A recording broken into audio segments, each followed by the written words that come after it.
안녕하세요, 투공입니다. 주식 투자를 하거나 재테크를 하시는 분들이라면 이 멘탈 관리에 대해서 아마 힘듦을 많이 겪으셨을 것 같습니다. 이미 고수인 분들이야 뭐 잘 하시겠지만 주식을 처음 시작하시는 분들은 많이 힘드실 텐데요. 그래서 오늘은 그런 멘탈적인 관련된 부분에 대해서 한번 말씀을 드려볼까 합니다. 회사 생활을 하거나 뭐 친구들을 만나거나 아니면 우리가 뭐 살아가다 보면은 이 주식쟁이들의 성공 신화에 대한 이야기는 많이 들으실 겁니다. 뭐 옆 팀의 김대리는 뭐 코인으로 대박이 나서 뭐 차를 바꾼다거나 아니면 뭐 레버리지로 연봉 이상을 벌었다.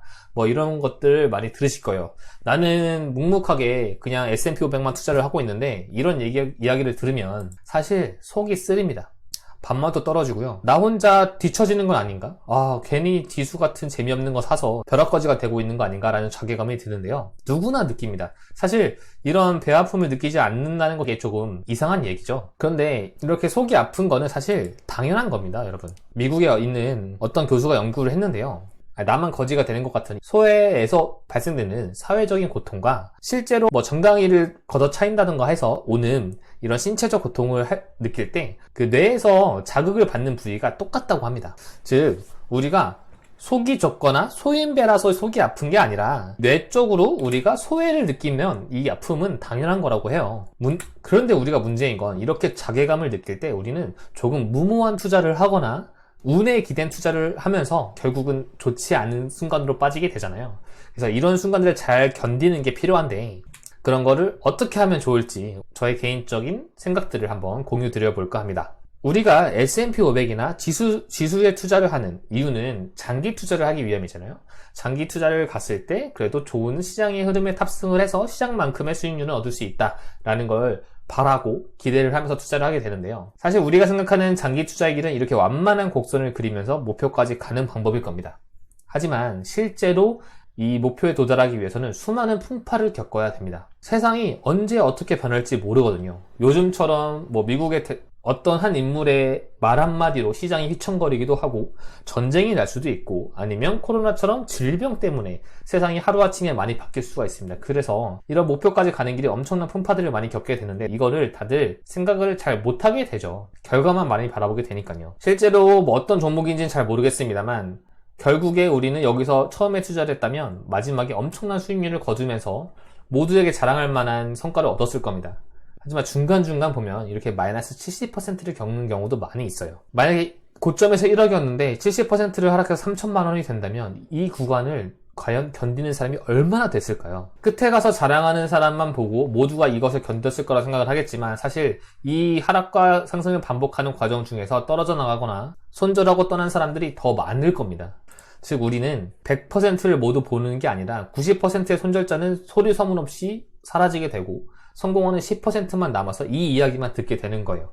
그래서 포모가 더 많이 오는 겁니다. 왜 나만 빼고 다 번 것 같지라는 생각을 하겠지만 실제로는 그렇지 않다는 겁니다. 즉 우리는 투자를 부러워한다기보다는 이 운을 부러워한다고 생각을 하시면 됩니다. 사실 이 10%도 많이 잡은 걸 수도 있어요. 그래서 우리는 운을 부러워하기보다는 우리의 계획과 목표에 자신감을 가지고 꾸준히 투자를 지속하는 게 더 중요하다는 말씀을 드리고 싶었습니다. 그럼 이렇게 말씀하실 거예요. 운만이 아니다. 실력도 분명히 있을 거다.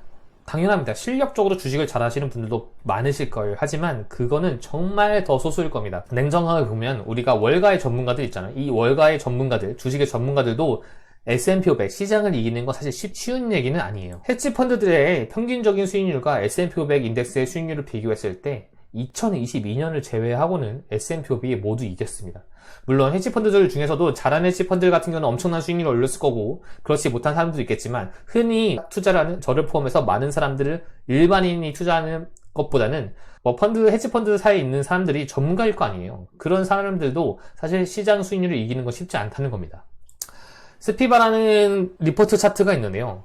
여기서 15년간을 누적으로 봤을 때 이 S&P 500을 이기지 못하는 펀드가 무려 88% 이상이라고 해요. 그만큼 이 시장 지수를 이기는 게 쉽지 않다는 말이 됩니다.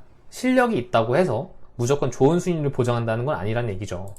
게다가 달바 차트라는 것이 있는데요. 여기서는 이제 이것도 마찬가지 이야기입니다.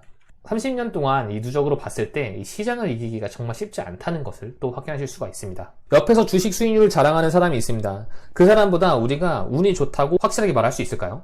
아니면 우리가 월가에 있는 매니저들보다도 주식의 실력이 뛰어나다고 말할 수 있을까요? 둘 다 아니라면 우리가 포모를 느낄 필요가 없는 겁니다. 옆에 있는 사람은 정말 운이 좋아서 달성을 했거나 아니면 그 인내심이라는 실력이라도 있는 겁니다. 우리가 그 사람들보다 그게 더 뛰어나거나 한 게 없다면 우리는 그런 포모를 겪었을 때 투자를 하게 된다면 자극적이고 운에 기댄 투자를 할 수밖에 없습니다. 그러면 결국 그 투자가 실패로 이어질 확률도 굉장히 높아요. 운이 좋거나 실력이 뛰어난 거에 모두가 자신이 없다면 위험한 판을 뛰어드는 도박꾼이 되기보다는 시장의 주인이 되는 게 저는 맞다고 생각을 하는데요. 그러니까 핵심은 한 번 단발성이 운을 노리기보다는 우리는 잃지 않는 투자를 계속해서 하면서 복리로 굴려서 나의 속도대로 그리고 내가 생각했던 목표대로 달성을 하는 게 중요합니다.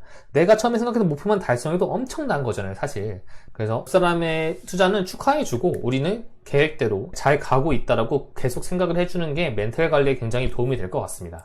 사실 이 S&P 500을 사면서 시장의 흐름에 탑승을 하면은 그 정도의 수익률은 우리가 기대를 할 수 있잖아요. 그런데 우리가 사람인 이상 욕심이 안 생길 수가 없습니다. 그래서 그때는 우리도 어쩔 때는 과감한 투자도 필요하다고 저는 생각을 하는데요. 그러면 럭키를 노리기보다는 우리는 찬스를 노려야만 합니다. 남의 말만 듣고 따라가는 운에 기대서 하는 투자기보다는 시장의 흐름에 탑승해 있으면서 우리가 공부를 하고 언젠가 찬스가 왔을 때 그것을 알아볼 수 있는 능력을 키우면서 그 찬스를 잘 노려야 된다고 생각을 해요.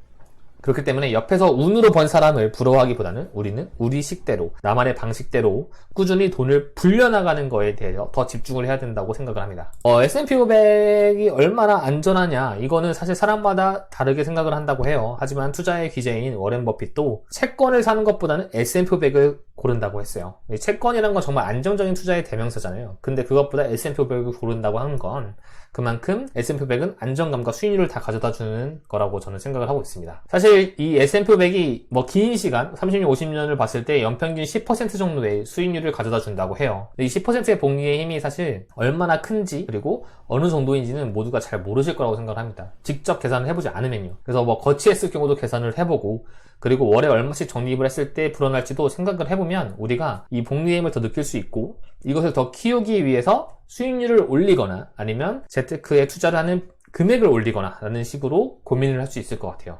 그럼 뭐부터 해야 될까요? 우리가 지금 당장 우리가 S&P 500에 무작정 투자를 하는 것보다는 그래도 우리가 알고 투자를 하는 게 더 좋습니다. 그래야 폼을 느끼지 않고 우리의 목표 계획대로 잘 가고 있다는 확신이 들 수 있으니까요. 그러기 위해서는 현실적인 투자 금액을 설정을 해줘야 됩니다. 사람마다 현금을 가동할 수 있는 유동성이 다르잖아요. 그래서 우리가 꾸준히 투자를 할 수 있는 그 금액을 설정해 주는 게 중요하다고 생각을 하고 있고요. 그리고 그 안에서 나의 목표를 설정을 해야 됩니다. 누군가는 5년, 누군가는 10년, 누군가는 15년, 뭐 그 이상이 될 수 있겠죠.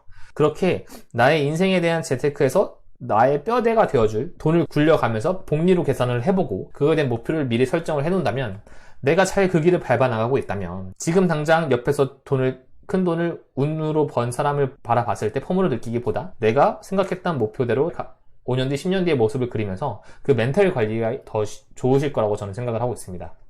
마지막으로 자산 분배 계획도 생각을 해보셔야 돼요. 우리가 현실적인 투자 금액을 잘 세웠지만 중간에 가다 투자 금액이 끊기거나 멈춰야 될 일이 생기면 사실 복리의 힘이 그만큼 약해지게 되잖아요. 그렇기 때문에 우리가 투자 금액 설정이 해놓고 이 금액이 중간에 끊기지 않도록 자산 분배를 잘 세워서 나의 계획을 잘 진행을 해야 될 것 같습니다. 자, 오늘 또 이것도 한번 기억을 해주셨으면 좋겠어요. 72의 법칙이라고 있는데요. 이게 원금이 2배가 되는 시간이라고 합니다. 쉽게 말하면 연 10%의 복리로 우리가 돈을 굴린다면 원금이 2배가 되기까지 7.2년이 걸린다고 해요. 20%가 되면 3.6년이면 2배가 되겠죠.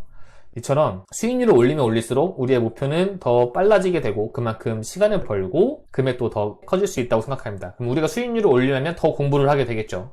아니면 내 직업을 통해서 금액을 올리거나 했을 때도 그쪽으로 더 공부를 많이 하게 되겠죠. 그만큼 우리가 자연스럽게 이런 목표를 삼으면 자산을 불러가기 위해서 공부를 하게 되고 재테크에 관심을 가질 수밖에 없게 된다는 말이 될 것 같습니다. S&P 500은 참 지루하실 거예요, 사실. 저도 적립식 투자를 지금 중개하고 있지만 지루한 날이 많습니다. 남들이 무언가를 사고 팔고 레버리지를 사고 급등주를 사고 하는 걸 보면 도파민이 엄청나게 솟죠. 사실 S&P 500이 도파민을 충족해주는 투자 방법은 아닌데요. 우리의 이러한 복리의 여정을 끝까지 이끌어줄 큰 힘이 된다고 저는 생각을 하고 있고 폭락장이 왔을 때 아니면 지루한 여정을 10년 뒤, 15년 뒤에 자산이 불려나서 굴러갈 때 그 힘은 더 커질 거라고 생각을 합니다. 그렇기 때문에 지루함이 곧 수익이라는 생각으로 우리는 묵묵하게 시장에 탑승을 해서 수익을 올려가면 우리의 목표도 꼭 달성을 할 수 있을 거라고 생각을 합니다. 성공한 10%의 이야기에 집중하기보다는요, 우리가 이탈하는 90%가 되지 않기 위한 투자를 하는 것이 저는 맞다고 생각을 하고요. 가끔은 과감한 도전도 필요하지만 그게 운에 기대기보다는 우리가 시장의 편성이 있으면서 그 기회를 포착할 수 있는 능력을 키우고 그 기회를 잡는 게 더 좋다고 저는 생각을 합니다. 최근에 국장이 너무 많이 올랐는데 포모를 너무 느끼기보다는 우리가 각자가 맡은 계획대로 투자를 잘 진행하고 있다면요, 언젠가는 그 투자도 빛을 볼 날이 올 거라고 저는 생각을 하고, 더욱 공부를 해서 자산을 더 잘 불릴 수 있고 더 복리로 잘 크게 불릴 수 있는 방법을 계속해서 연구를 한다면 결국 마지막에 웃는 자는 운으로 투자를 하는 사람이 아니라 나의 계획과 원칙에 따라서 투자를 하는 사람이 될 거라고 저는 생각을 합니다. 모두 계획한 목표 잘 이루시길 바라겠고요. 우리가 투자 1, 2년 할 거 아니잖아요. 우리가 10년, 20년, 30년 뒤에 어떤 곳에 다다라 있을지, 마지막에 웃는 자는 누구일지를 늘 생각하시면서 성투하시길 바라겠습니다. 네, 다음에도 좋은 내용으로 저의 또 생각 여러 가지 들려드릴 수 있도록 영상 준비할 수 있도록 하겠습니다. 감사합니다.